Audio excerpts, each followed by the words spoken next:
அகமதாபாத்தில் கடந்த ஜூன் 12 லண்டனுக்கு புறப்பட்ட ஏர் இந்தியா அடுத்த சில நிமிடங்களிலேயே விபத்திற்குள்ளானது. புறப்பட்ட சில நிமிடங்களிலேயே அந்த விமானம் பயிற்சி மருத்துவர் கட்டிடத்தில் மோதியது. இந்த விமானத்தில் 242 பேர் பயணித்த நிலையில் அதில் விஸ்வேஷ்குமார் ரமேஷ் என்பவர் மட்டும் அதிர்ஷ்டவசமாக உயிர் பிழைத்துள்ளார். இது தவிர விமானம் மோதிய குடியிருப்பில் இருந்த மருத்துவ மாணவர்களும் பலியாகியுள்ளனர். இந்த விபத்தில் 274 பேர் உயிரிழந்துள்ளனர். இதில் விமானத்தில் பயணித்த 241 பேரும் கட்டிடத்தில் இருந்தவர்களில் 33 பேரும் உயிரிழந்துள்ளனர்.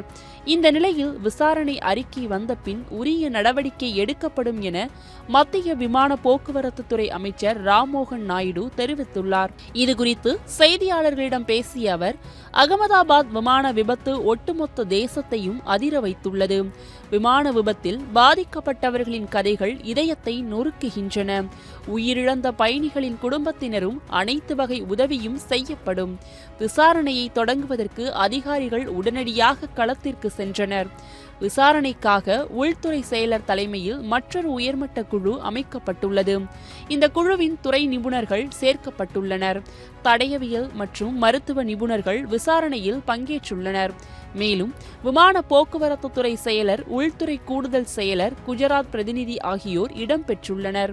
இந்த விசாரணை குழுவுக்கு 3 மாதம் காலக்கெடு வழங்கப்பட்டுள்ளது. நமது நாட்டில் மிகவும் கராரான பாதுகாப்பு விதிமுறைகள் பின்பற்றப்படுகின்றன. பாதுகாப்பை மேம்படுத்த புதிய வழிமுறைகள் கொண்டுவரப்படும். விசாரணை அறிக்கை வந்த பின் உரிய நடவடிக்கை எடுப்போம் என்று தெரிவித்துள்ளார். சரி, கருப்பு பெட்டி என்றால் என்ன, உங்களுக்கு தெரியுமா? அதை பற்றி இந்த செய்தி தொகுப்பில் பார்க்கலாம். 241 பேர் உயிரிழந்த அகமதாபாத்தில் நடந்த ஏர் இந்திய விமான விபத்து குறித்த விசாரணையில் பிளாக் பாக்ஸ் எனப்படும் கருப்பு பெட்டி விமான பதிவு கருவி முக்கிய பங்கு வகிக்கின்றது. விமான விபத்துக்கான உண்மையான காரணத்தை இந்த கருவி வெளிப்படுத்தும் என எதிர்பார்க்கப்படுகின்றது. விமானம் மேடை அழைப்பை விடுத்த பிறகு ஏற்பட்ட தகவல் தொடர்பு துண்டிப்பு மற்றும் பிற பிரச்சனைகள் குறித்து தகவல்களை இது வெளிப்படுத்தும்.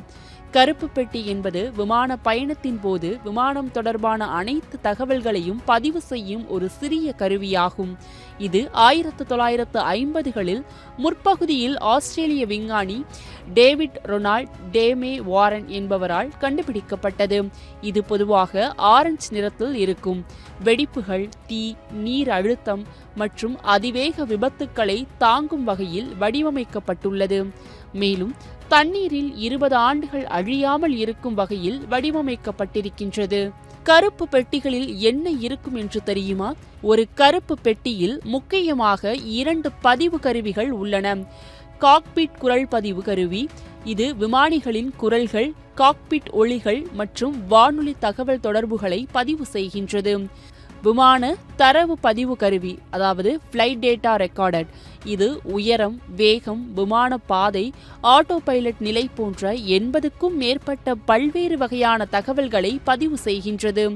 மேலும் விமானத்தின் அளவை பொறுத்து இந்த கருப்பு பெட்டி இருக்கும். பொதுவாக கருப்பு பெட்டி 20 முதல் 25 சென்டிமீட்டர் நீளமும் 12 முதல் 15 சென்டிமீட்டர் அகலமும் கொண்டதாக இருக்கும்.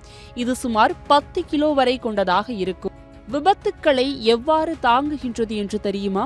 கருப்பு பெட்டி எக் அல்லது டைட்டானியம் போன்ற வலுவான பொருட்களால் ஆனது. 3400 மடங்கு ஈர்ப்பு விசையை தாங்கும் வகையில் வடிவமைக்கப்பட்டு துருப்பிடிக்காத எக் அல்லது டைட்டானியத்தால் ஆன கிராஷ் சர்வைபிள் மெமரி யூனிட் இதில் இருக்கின்றது. இந்த கருப்பு பெட்டி அதிகப்படியான வெப்பம் மற்றும் குளிர் போன்ற வெளிப்புற காரணிகளிலிருந்து தப்ப உதவுகின்றது. சரி, இந்த கருப்பு பெட்டி விமானத்தில் எங்கு இருக்கும் என்று தெரியுமா?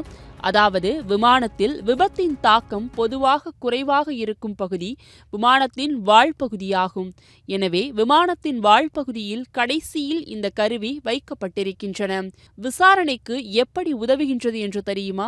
அதாவது விமான விபத்திற்கான காரணங்களை கண்டறியவும் விபத்துக்கு வழிவகுத்த நிகழ்வுகளை மறுகட்டமைப்பு செய்யவும் உதவுகின்றன. விபத்துக்கு பிறகு கருப்பு பெட்டிகளிலிருந்து தரவுகளை ஆய்வு செய்ய பொதுவாக 10 முதல் 15 நாட்கள் ஆகும்.